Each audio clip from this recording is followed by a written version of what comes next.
निजी विद्यालयों की मनमानी पर जिला प्रशासन जल्द कसेगी नकेल। उपायुक्त सोमवार को धनबाद उपायुक्त संदीप सिंह की मौजूदगी में निजी विद्यालयों के लिए फीस निर्धारण कमेटी का गठन किया गया।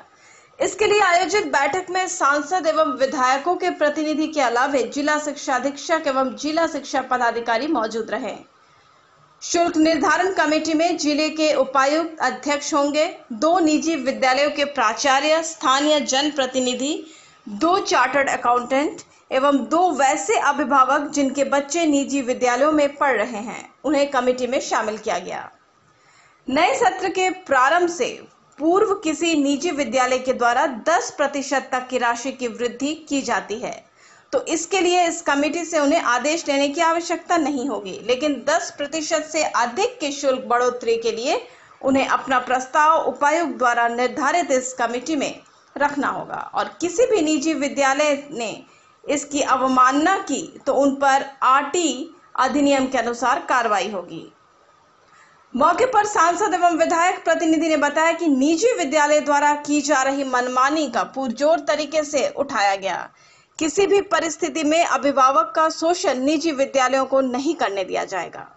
हमने इस बात को गंभीरता से रखा है, क्योंकि बैठक में पत्रकार लोगों को नहीं आने दिया गया, नहीं तो आप इस बातों को सीधा टेलीकास्ट कर सकते थे। हमने इस बातों को गंभीरता से कहा है।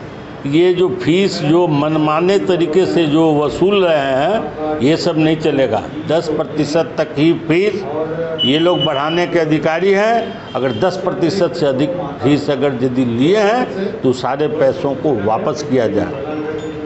तो डीसी महोदय की तरफ से क्या कुछ उपायुक्त ने कहा कि अभी कमेटी हम लोग बना लेते हैं। कमेटी की बनाने के 15 दिन के अंदर में कमेटी की बैठक कराएंगे और बैठक कराने के बाद इन सब बातों पर चर्चा होगी और उस पर कमेटी के सारे लोग रहेंगे। आज कोई विशेष डिसीजन नहीं लिया गया तो कमेटी डिसीजन लेगी तो वो कारगर होगा। अगर हम आज कोई डिसीजन ले लेते हैं तो वो न्यायालय में जाके वो निर्णय लंबित हो जाएगा और कमेटी जब निर्णय लेगी तो उससे हम सुप्रीम कोर्ट तक उन विद्यालयों के खिलाफ लड़ाई लड़ सकते हैं। कितने लोगों की कमेटी बनाई गई है?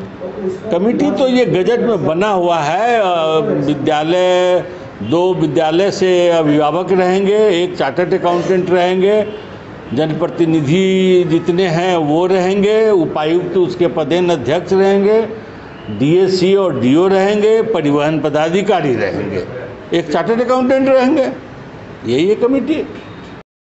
इसके साथ में फीस बढ़ोतरी को लेकर जो प्राइवेट स्कूल की मनमानी हो रही है उसको रोकने के लिए आज जो बैठक हुई, क्या कुछ दिशा निर्देश? नहीं, आज की जो बैठक थी ना वो जिला शिक्षा समिति का गठन था, तो उसमें 2 माता पिता का चुनाव होना था, आपका 2 प्राचार्य का होना था और 1 आपका चार्टर अकाउंटेंट का होना था। तो 2 माता पिता का हुआ, 1 आपका डीएवी कोयला नगर का संतोष सिंह और 1 किड्स गार्डन झरिया का मनोज कुमार शर्मा। 2 प्रिंसिपल में डीपीएस आपका कार्मिक नगर और राजकमल के प्रिंसिपल और 1 चार्टर अकाउंटेंट में अजय कुमार सिंह। ये हो गया। अब जो आपका डीएवी ग्रुप का जो फीस बढ़ोतरी का मामला है या और स्कूल का, वो न्यायाधिकरण जो है संशोधन झारखंड राज्य शिक्षा न्यायाधिकरण संशोधन 2017, उसके अनुसार आप 2 साल में 10% से ज़्यादा नहीं बढ़ा सकते, लेकिन कुछ मामला कोर्ट में विलंबित है जैसा डीसी साहब बोले। और जो अगले बैठक होगी प्रारंभिक शिक्षा समिति की, उसमें जो कंप्लेन है उसको हम लोग उस पर विचार करके और समाधान करने का प्रयास करेंगे।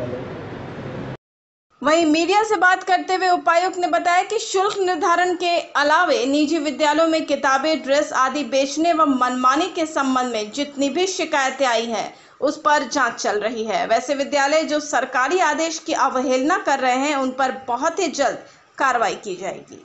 2017 में हुआ था, उसके तहत जिला स्तर पर एक समिति गठित है जिसका मैंडेट ये है कि प्राइवेट स्कूल्स का जो फीस स्ट्रक्चर है उसमें अलग अलग मद में उनका क्या फीस स्ट्रक्चर है और प्रत्येक शैक्षणिक सत्र के बाद में उनके जो इंक्रीमेंट होंगे उसके संबंध में उसमें एक अधिसीमा है कि अगर 10% तक की सीमा के अंदर वो फी इंक्रीमेंट करते हैं तो वो अपने स्तर से कर सकते हैं, लेकिन अगर 10% से ज़्यादा, लास्ट ईयर 100 रुपये फीस थी, इस साल बढ़ा के उन्होंने 111 रुपये किया है, तो उनको इस समिति के समक्ष अनुमोदन के लिए वो अपना फीस स्ट्रक्चर प्रस्तुत करना होगा और समिति गठन के क्रम में उसमें एक चार्टर्ड अकाउंटेंट, 2 निजी विद्यालयों के प्राचार्य और 2 माता पिता जिनके बच्चे प्राइवेट स्कूल्स में पढ़ रहे हैं, उनके सदस्यों का नामांकन किया जाना था। तो उसी में माननीय सांसद और माननीय विधायकगण के प्रतिनिधि आज यहाँ उपस्थित हुए थे। तो आप लोगों की सहमति से हम लोगों ने उन नामों की जो सूची है वो फाइनल की है। इस तरह से समिति गठन आज फाइनल हुआ है।